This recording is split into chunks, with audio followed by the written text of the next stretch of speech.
Hey, I'm Austin Saylor, and I'm the guy behind Pat Flynn's animations. If you've seen any of his online courses, in the videos he has animated logos, brings that logo to life and makes it really exciting and fun. I'm the guy behind that. And I also helped Pat with the last video that he just made, this YouTube parody video. If you haven't seen it, check the link below, watch it. It's very funny. But anyways, I'm going to show you how I made those graphics. Let's dive into Illustrator and After Effects. I'm going to show you exactly how I did it. The first thing I did was jump into Illustrator to create these icons. A couple little tips here.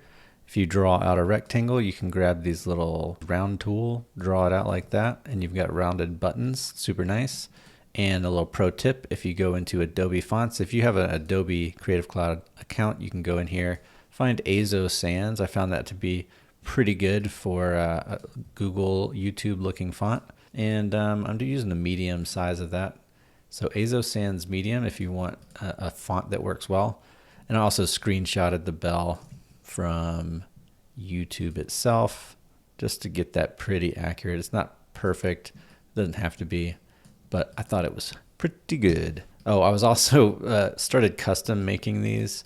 So, Pat in the video talks about having a green bell, AM, PM, calendar, or red play button icon. And I was custom making these at first, and then I realized, like, oh my gosh, he wants a wall of icons like this. This is after the 1 hour later, haha. Jump into this wall of icons as if YouTube has all of these different, notification type buttons for you to click and choose. I think some of these are pretty funny to imagine, like, what in the world would that one be? Is Pat Flynn turned into a robot and beeps a video at you? I don't know. Anyways, I realized quickly that I did not want to spend the next week and a half making icons. I didn't have that kind of time. So I jumped into Creative Market and found a nice icon pack. Love this one's called Buy the Icons. Great name for an icon maker. Yeah, really nice, really well built icons. I love it. I'm definitely going to use these for other projects. So I was like, yeah, perfect little pack to pick up for this project with Pat. And here's what those icons look like. There's so many. I love it. This is not like official plug or anything. I just really like it. So I want to give them a nice shout out. But yeah, there's a link in the description if you're interested. So basically I went into that large library of icons, found some ones that I thought would be cute and fun and kind of funny. No one's going to be able to see all these at the same, or while just watching it. But if anybody pauses it, you might notice that got a little DeLorean in here for some Back to the Future action. That's Pat's favorite movie. This logo, this is supposed to represent kind of the Back to the Future logo and the DeLorean, obviously. I had a lot of fun picking a nice color palette that worked well. And then I custom made the iPhone, whatever, smoke coming out of your phone joke, and knocking on your door icon. But yeah, so that's really how I did it inside of Illustrator. I'm not going to go into, this isn't a tutorial, really just showing you what I did to make it happen. And yeah, let's jump into After Effects and look at some of these keyframes. All right, so we've got the smack that like button, subscribe button, hit the notification bell. Basically, I use this control layer here to I have all these icons attached to that null. So every time I need it to scoot over, I just use the control layer. Everything is parented to that. And so when that moves over, all the other icons move over. And that was easy to control everything. Let's look at the subscribe button. Some things that I think really sell that and make it work. When you click on the subscribe button, if you're thinking about a button, it would normally just go down a little bit and come back up.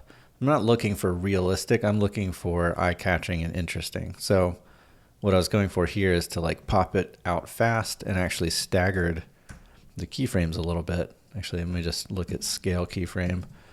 I used the same keyframes, but if we put this back right on top of each other, it's a little bit less dynamic that way.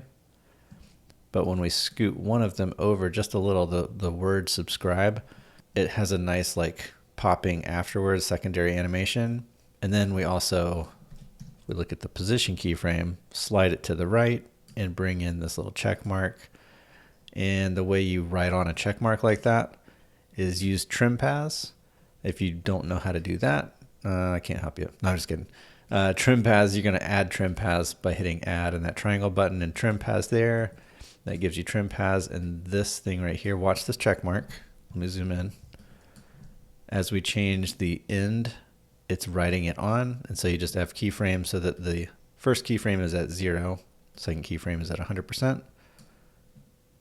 Oh, I guess I changed it to 22. Okay, so there we go. 100 or 0 to 100. And it just writes it on. That is super cool. I use trim paths pretty much every day of my life. Love it. Best little add-in to After Effects ever. Maybe not ever, but I use it all the time because I do a lot of lettering animation. All right, let's keep going. So some other little details. We've got a red subscribe button. That's what it looks like in YouTube world when you haven't clicked it yet. It's trying to grab that attention. When you click it, it turns gray. It says subscribed. And so we just changed the color of that subscriber button. The fill was red, and we just use a keyframe, change it to gray. And at the same time, the font is changing from white to that darker gray and changing it to subscribed. And that's just using source text keyframes.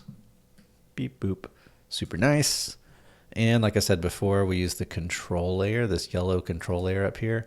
So when that position changes a little bit, it's going left to right.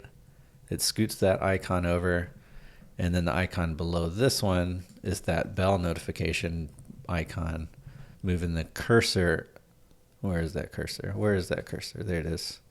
I think this layer is way up there. We have basically just a bunch of position keyframes on this one. Just moving it around every once in a while to click on the nice buttons. And one thing that's fun about this animation is that it clicks and the bell itself is affected instead of the whole button. And it's ringing like a bell. Watch the ball itself. It's bouncing left and right just like a bell ball would. I don't know if that's what you call a bell ball, but that's what I call it. So I'm rotating the bell itself, but then rotating the ball separately so that it kind of dings around. And I've got this layer right here. If I turn it on, it's not very helpful. I gotta change the color so you can actually see it. Let's make it red. See that red icon or that red shape right there? I'm using this as a matte layer. And what that just means, I'm not gonna go into great detail, but if you choose things like matte, alpha matte, it means that wherever that red layer is above, the layer below that you have the alpha matte on, it's going to show. But if you change it to alpha inverted, then it kind of takes away anything that's above it, cuts it out. And this way we maintain that icon feel where there's a little bit of a blank space there. And so that's how I achieved that. And I used trim paths on these little shake lines, I guess. And they basically just draw on. Those are parented to the bell, so they shake with it, and then they draw on. Nothing in this is any kind of complicated. It's just a lot of adding on nice little touches so that it looks and feels right. Click, boing. Then we've got the first joke icon coming up. This is where the green bell comes out, and he says, "Smash that green bell icon to confirm that you want the notification." And I used the same animation, but because the icon is now standing alone, I also used the scale kind of thing and added a green icon back, or a green shape layer back behind the bell. Nothing crazy. And then for the AM and PM, I'm just turning the opacity on and off because I basically have the PM over the AM, the PM shape over the AM shape. And you can see here that the opacity just changes from 0% to 100% because I'm just toggling between the two, turning them on and off. Super easy. Then for the calendar one, this one is a little more complicated because there's a bunch more layers. But basically all I did was build this out in Illustrator, which is fairly simple, and then change the position for each of the things. I don't know what to say about it. Not a whole lot. But you can just kind of see the motion path in here where they come shooting out upward and then out. I didn't want them bumping into this other icon all that much. I think they do a little bit, but it's happening pretty quickly, so I'm not too worried about that. And yeah, it just works. This one goes up there, toggles the color, different color, bloop, bloop, bloop. Nothing too crazy. This one was fun though. I do want to show this. I'm basically just changing the scale to squash and stretch it, make it look realistic. And I'm using the effect set matte and setting the set matte to be the icon below so that it just never leaves that icon. or you don't see it outside of the icon. It looks like it's just kind of shooting behind it or through it or whatever. Have it go through a couple of times, be fun and dynamic. And then we jump straight into 1 hour later. And we've got tons of icons. It's hilarious.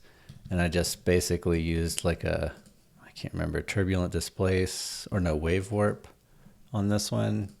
Yeah, I used a couple of different wave warp on this guy to make the smoke look a little wavy. And then the doorbell, pretty straightforward, just knocking. And this was super fun. It took a little more time than I thought it was going to, but that's kind of like every project. But anyways, that's how it was made.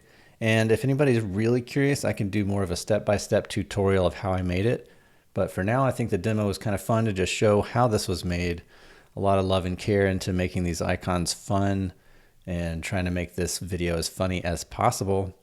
Alrighty, I hope you enjoyed that video. We've got more motion design training coming your way, lots of After Effects tutorials coming, and I think I'm gonna let Pat sign off for me here. So Pat, take it away. If you like this video, make sure you smack that like button, subscribe too if you haven't already, and be sure to hit that bell notification icon if you really want to make sure that you get my new videos coming your way. Then you're going to want to hit the green bell next to that one if you're really sure that you want my videos popping up on your screen. Then next you're going to want to hit the AM or PM button depending on your notification preferences. I recommend the morning because, you know, I want to start your day the right way. Then you're going to want to hit the calendar button to let YouTube know that you're good to get notifications on, you know, a day of the week. And then you're going to want to hit the red notification play button icon to let YouTube know that you actually want the notifications when I come out with a new video. Then after that, 1 hour later. All right, and then after that, be sure to hit the smoke signal icon so that you see smoke coming out of your phone that says like, hey, I just came out with a new video for you. Then you're gonna wanna hit the door icon so that when I come out with a new video, I'll come and knock on your door and let you know personally that I have a new video that came out. And then you're gonna